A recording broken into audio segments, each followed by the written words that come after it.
여러분 안녕하십니까? 광주 MBC 뉴스투데이입니다. 먼저 오늘의 주요 뉴스입니다. 신용 등급이 낮은 서민들을 위해 자금 지원과 신용 회복 등을 한자리에서 서비스해주는 서민금융통합지원센터가 좋은 성과를 거두고 있습니다. 힘들고 돈이 안 되는 일을 기피하는 세태 속에서 부모의 기술을 전수받아 가업을 잇는 청년들이 눈길을 끌고 있습니다. 박근혜 정부의 문화계 블랙리스트와 관련해 광주 지역 문화예술인들이 민형사상 책임을 묻는 집단 소송에 나섰습니다. 국립공원 무등산에서 박쥐들이 집단으로 겨울잠을 자는 동굴이 확인됐습니다. 경제가 어려워지면 채무나 신용 문제로 어려움을 겪고 있는 중저신용자들은 더욱더 힘들게 됐죠. 경제 취약계층을 위한 서민금융 서비스를 받고 싶지만 어디에서 어떻게 해야 할지 막막한 게 사실인데 이런 경우 이곳을 한번 찾아가 보시길 바라겠습니다. 정용욱 기자입니다. 2천만 원 넘는 빚을 진 한 상담자가 광주 서민금융통합지원센터를 찾았습니다. 건강이 좋지 않아서 갚을 능력이 떨어지자 원금이나 이자를 감면받을 수 있는지 상담하러 온 겁니다. 자세히 이렇게 설명을 해주시니까 내 채무권에 대해서 이제 몰랐던 것도 알게 되고 좀 편해요. 1년 전에 문을 연 서민금융통합지원센터에는 신용회복위원회와 국민행복기금, 서민금융진흥원 3개 기관이 입주해 있습니다. 채무조정이나 자금지원, 취업연계 등 각종 서민금융 상담을 원하는 중저신용자들이 이곳저곳을 다닐 필요 없이 한자리에서 간편하게 서비스를 받을 수 있는 원스톱 창구입니다. 나한테 맞는 제도를 갖다 저희가 안내를 해드리고 또 거기에 필요한 처방까지 내려드리기 때문에 모든 서민금융을 한자리에서 할 수 있다는 장점이 있거든요. 지난해 신용회복위원회 광주지부는 개인 워크아웃 등을 통해 5,300여 명의 채무 상환 부담을 덜어줬습니다. 또 긴급 생계자금 23억 원을 지원하는 한편 고금리 대출의 저금리 전환을 위해 21억 원을 신용보증했습니다. 올해는 특히 개인 회생이나 파산 신청 절차에 대한 지원을 강화합니다. 이를 통해 법원 신청에서 인가까지 길게는 1년가량이 걸리는 개인 회생이나 파산 결정이 신속하게 진행될 수 있도록 도울 계획입니다. MBC 뉴스 정용욱입니다. 광주 도시철도 2호선이 3월부터 실시 설계에 들어갑니다. 광주 도시철도 건설본부는 내년 상반기 착공을 위해 우선 착공 구간인 상무지구에서 월드컵 경기장 구간부터 설계에 들어간다고 밝혔습니다. 광주시는 1구간 설계를 올해 연말 안에 마무리하고 내년 3, 4월쯤 공사에 들어간다는 계획입니다. 도시철도 2호선은 총 41.9km의 순환선으로 3단계로 나눠 2025년 완공될 예정입니다. 대통령 탄핵 심판이 임박하면서 민주당 대선 주자들이 경쟁적으로 호남 민심을 공략하고 있습니다. 지난주 후반 안희정 충남지사가 전남을 찾은 데 이어 오늘부터는 이재명 성남시장이 광주와 전남을 돌며 지지율 반등을 시도할 예정입니다. 또 문재인 전 대표는 다음 달 초에 광주와 전남을 방문을 계획하고 있습니다. 민주당 선거인단 신청자 수가 오늘 중으로 100만 명을 돌파할 것으로 예상되는 가운데 대선 주자들의 잇따른 방문은 첫 경선적인 호남에서 승기를 잡겠다는 포석으로 보입니다. 이제 낮에는 제법 봄 날씨가 느껴집니다. 오늘도 주말만큼 맑고 포근하겠는데요. 다만 봄에 접어들면서 큰 일교차가 걱정입니다. 현재 광주가 영하 0.4도로 아침에는 꽤 쌀쌀하게 출발하고 있고요.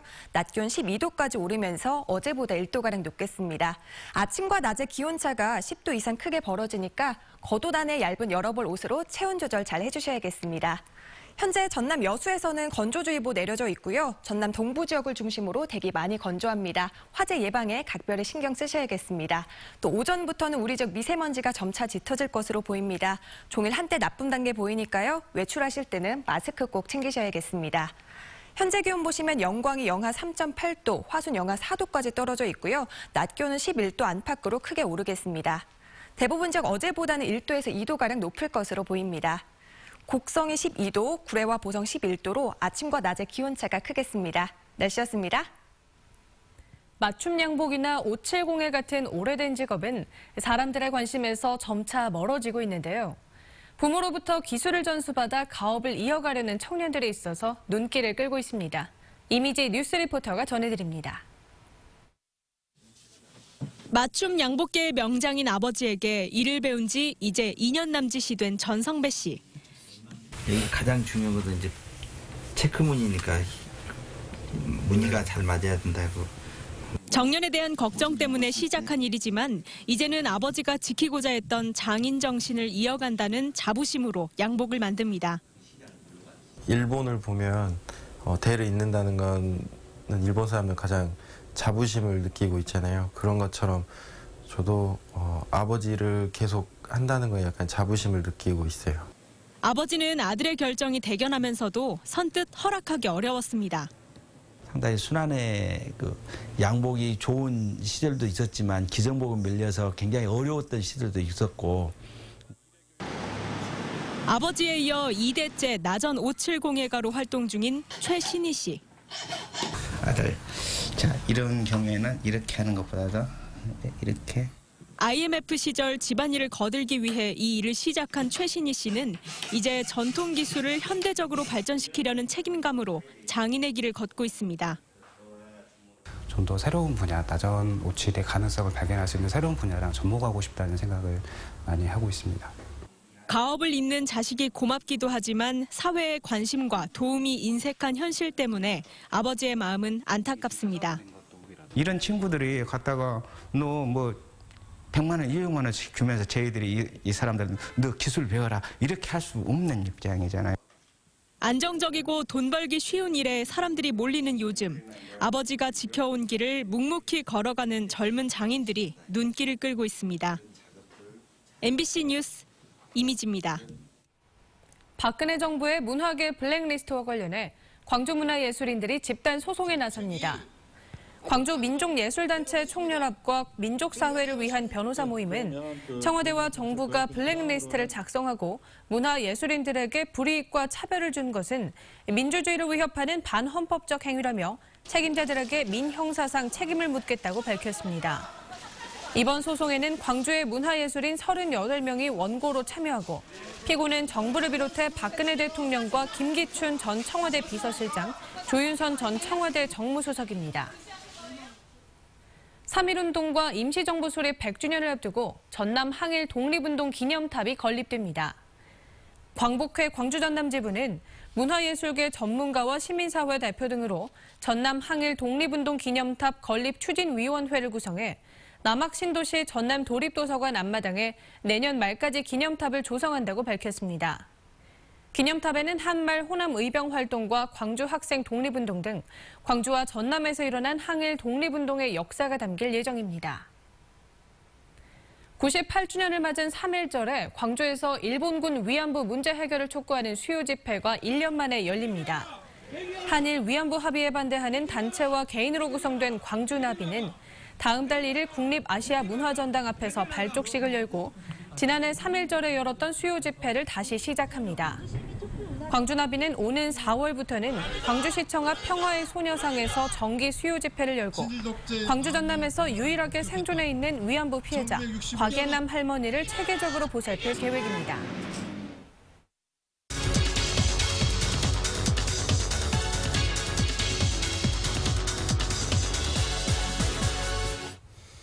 제33대 전남대학교 총동창회장으로 정인채 새천년 종합건설 회장이 취임했습니다. 앞으로 동창회를 어떤 방향으로 이끌어갈지 이야기를 들어보도록 하겠습니다. 어서 나오십시오. 안녕하십니까? 네, 반갑습니다. 네, 지난주 금요일 총동창회장으로 취임을 하셨고 또 명예공학박사학위도 취득을 하셨는데요. 소감 한 말씀 부탁드리겠습니다. 예, 축하는 많이 받았습니다만 어깨가 무겁습니다. 대학 동창회는 단순히 동문들의 친목만을 위한 단체가 아니라 지역사회와 모교 발전을 함께 염려하는 단체이기 때문입니다. 전남대는 지역을 대표하는 대학이기 때문에 의무와 책임이 있다고 생각합니다.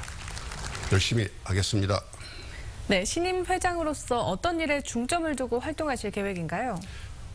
제가 5가지를 중점적으로 추진한다고 밝혔는데요.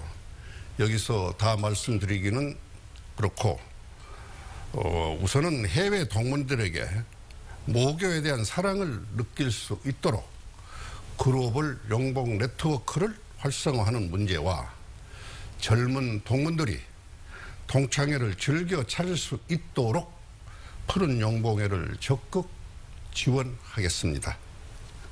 네. 그리고 이 총동창회가 학교 발전이나 또 지역 발전을 위해서 역할도 필요할 것 같은데요. 어떤 일을 계획하고 계십니까? 우리 전남대는 시도민의 성금으로 만들어졌고 사랑으로 성장했습니다. 당연히 지역 미래에 대해서 책임을 져야 한다고 생각합니다. 가장 우선적으로 좋은 인재를 키워야 합니다. 그래서 전문 대학원에 지역 출신 인재들을 합격률을 높이는 방안을 모교와 협의할 것이고, 지역 내에 있는 공기업의 채용에서 지역 출신 대학생들의 의무 채용 비율이 지켜지도록 타 대학 동창회와 협력하여 실현할 것입니다. 또한 지역의 경쟁력을 높일 수 있는 방안을 모색하려고 합니다. 네, 요즘 대학생들의 취업이 상당히 걱정이 됩니다. 후배들의 사회 진출을 위해서 어떤 일을 하실 계획이세요? 예, 대학의 당면 과제가 취업이라는 것은 안타깝지만 현실입니다. 우선 대학의 브랜드 가치를 높이는 데 주력하여 전남대 출신을 믿고 쓸 수 있는 사회적 인식을 확산시키는 방안을 학교와 함께 연구하겠습니다. 한 가지 덧붙여 말씀드리고 싶은 것은 지역의 인재들이 서울에 있는 대기업에만 관심을 가질 것이 아니라 광주, 전남에 뿌리를 내린 우수한 기업에도 지원하여 지역 발전의 견인차가 되었으면 합니다. 그와 함께 공직을 준비하는 후배들에게 대학과 협력하여 재정적, 정책적 지원을 하겠습니다. 네, 총동창회가 활발하게 운영되기 위해서는 동문 간 원활한 소통이 중요해 보이는데요. 이와 관련해서는 어떤 노력을 계획하고 계신가요? 예, 어떤 조직이든지 활성화를 위해서는 조직의 목표를 조직원과 공감해야 한다고 봅니다. 그리고 활동에 참여해야 합니다. 총동창회는 지역의 미래에 대한 책임을 모교 발전을 위한 행동, 그리고 동문 간의 친목 도모를 목적으로 하고 있습니다. 이러한 목적을 위해 좋은 프로그램을 만들고 자랑스러워지고 가치가 있다고 판단되면 많은 동문들이 참여하게 될 것입니다. 그래서 기조직된 시군부, 단과대학, 서울, 뉴욕, LA 등지의 조직을 재정비하고 원활한 교류를 하여 지원도 아끼지 않을 생각입니다. 광주 MBC에서도 많이 도와주십시오. 네, 앞으로 활발한 활동 저희가 기대를 해보도록 하겠습니다. 고맙습니다. 두 달 된 아들을 폭행해 숨지게 한 혐의로 구속된 20대 남성이 범죄 은폐를 시도한 것으로 드러났습니다.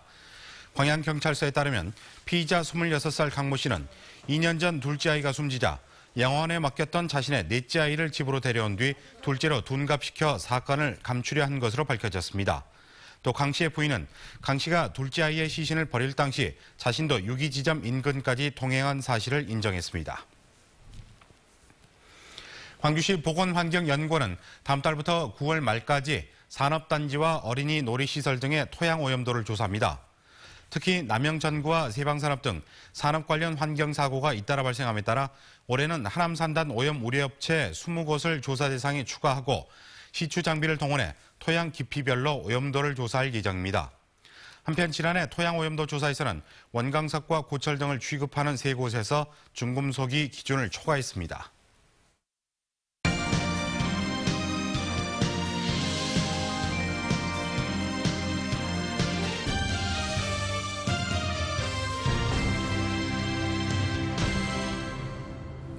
영암군이 조선업 불황 속에서도 드론과 자동차, 항공 등 수송 기계산업 육성 기조를 이어가고 있습니다.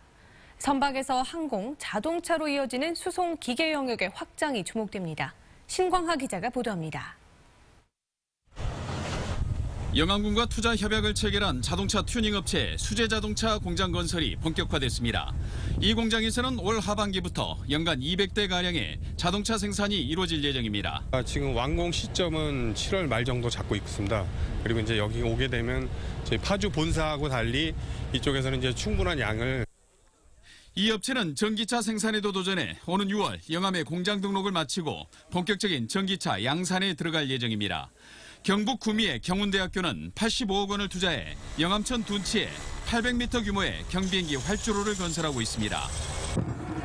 활주로가 완성되면 경비행기 정비업체 등이 입주해 항공산업 기반이 갖춰질 예정입니다. 유인 드론을 제작해 관심을 모았던 드론 생산업체는 교육원 설립을 추진하고 있습니다. 영암군은 드론 산업 육성을 위해 드론 파크 조성을 위한 기본계획 용역을 진행하고 있습니다. 현재 기본 용역을 수행 중에 있습니다. 그것도 마찬가지로 4월 중에 완료가 되면 실시 설계를 거쳐 금년 중에 이제 그 구체적인 사업 계획을 추진토록 이렇게 할 계획으로 있습니다. 주력 산업인 조선업의 장기 침체가 진행되면서 영암 대불조선단지의 지난해 생산액은 1조 원 선으로 지난 2013년에 절반 수준으로 줄었습니다. 차세대 수송기계 산업에 주력하면서 조선업 침체를 탈피해가겠다는 영암군의 전략이 주목됩니다. MBC 뉴스 신광하입니다. 국립축산과학원 축산자원개발부를 구제역이 발병하는 충청 지역에서 전남으로 이전하는 방안이 추진됩니다. 이낙연 전남지사는 급격한 도시화 등으로 구제역 차단 방역에 한계를 보이는 천안시의 축산자원개발부를 구제역 청정지역인 전남으로 옮겨 종축보존과 가축 개량 연구를 해야 한다는 뜻을 천안시 등에 전달했습니다. 축산과학원 축산자원부는 국가 단위 가축 개량을 총괄하고 있으며 농촌진흥청의 판단에 따라 이전 여부가 결정될 전망입니다. 전라남도는 농업 생산 기반 정비 사업에 올해 3,070억 원을 투입합니다. 전라남도는 수리시설 개보수 사업, 저지대 농경지 배수 개선 사업, 농로 개설 사업 등을 추진하고 노후 제방과 배수 관문 보수 보강도 진행합니다. 또 중앙정부, 지역 국회의원과 함께 국비 추가 확보에 나설 계획입니다. 울산시가 세계 최대 관광 분야 국제기구인 UN 세계관광기구 가입을 추진합니다. 가입하면 국내 자치단체 가운데 첫 회원 도시가 됩니다. 서하경 기자입니다. 지난 2015년 울산에서 개최된 UN 세계관광기구의 분과인 산악관광회의. 당시 세계관광기구 사무총장은 영남 알프스를 방문해 수려한 경관에 놀라며 울산을 다시 찾고 싶다고 말했습니다. In an area that is not very famous all over the world for mountain, although it possesses so much of the products that can facilitate that, so it's very good on a promotional level.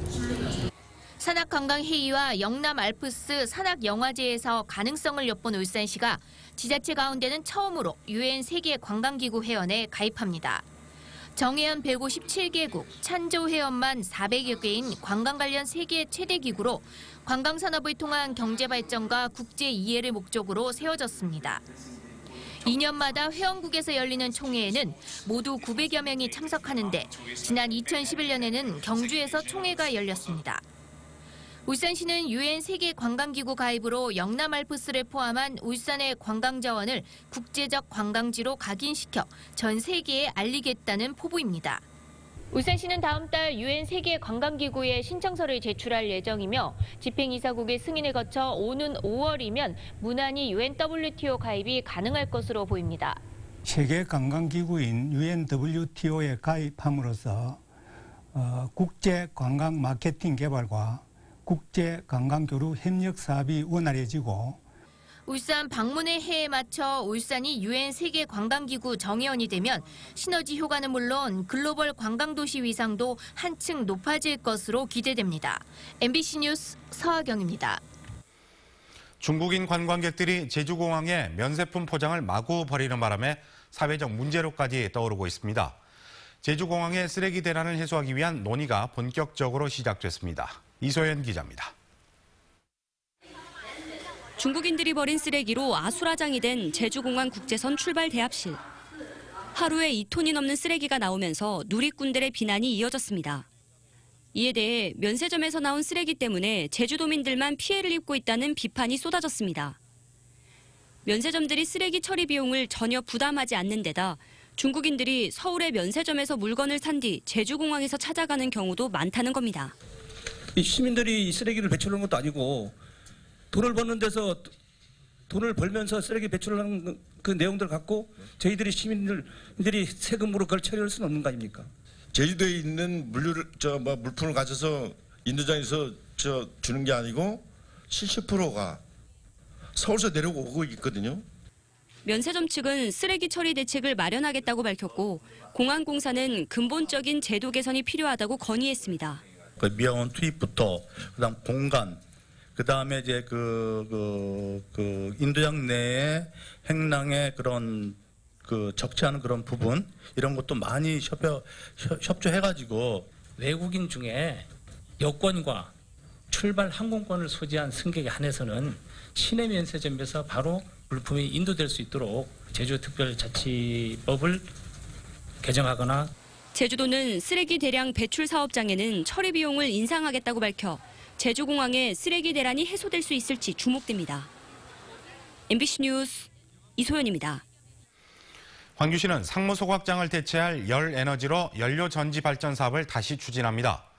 광주시는 상무 신도심 내 26개 공공기관과 아파트 단지 한 곳에 공급할 열에너지원으로 연료전지 발전 사업을 다시 추진하기로 하고 다음 달 24일까지 민간업체 제안을 받습니다.